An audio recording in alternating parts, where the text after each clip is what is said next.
Alain Griset, ministre délégué au PME, était aujourd'hui à l'Ève pour aller à la rencontre des ateliers Loire, entreprise sélectionnée pour la seconde édition du Fabriqué en France. À travers cet événement, l'État entend mettre un coup de projecteur sur le savoir-faire français. Il y a des savoir-faire rares, exceptionnels en France. Et le consommateur, que ce soit un client, une collectivité aujourd'hui, est attiré par le Made in France. Parce que les compétences sont là.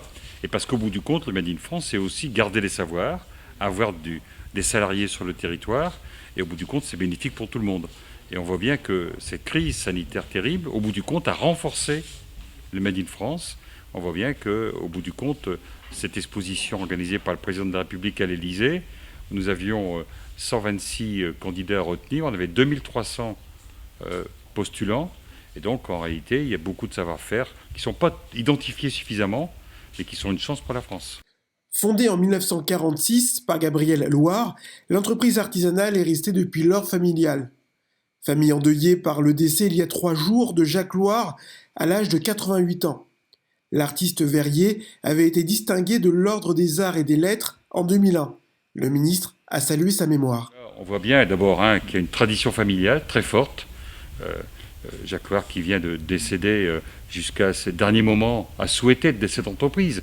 En gros, ce sont les entreprises qui sont faites des hommes et des femmes de ces entreprises-là. Elles n'existent pas sans ces investissements. Et le fait d'avoir des entreprises comme ça qui, par génération, se transmettent, c'est la préservation d'un patrimoine. C'est pour ça d'ailleurs que dans le plan des indépendants, j'aurai une partie sur la transmission de l'entreprise. Et je veux rendre hommage à Jacques Loire, à son père, à ses fils, qui ont su à la fois garder ce savoir-faire, mais également évoluer en fonction des nouvelles techniques. Et on voit bien qu'une entreprise de 10 personnes, ici, Trompette Chart, est capable d'aller dans le monde entier. Et le savoir-faire français est reconnu dans le monde entier, dans différents domaines. Moi, je veux toujours faire comprendre aux Français qui, quelquefois, se disent « Oh, ça va pas, il y a ceci, il y a cela », qu'en réalité, on a beaucoup de chance en France.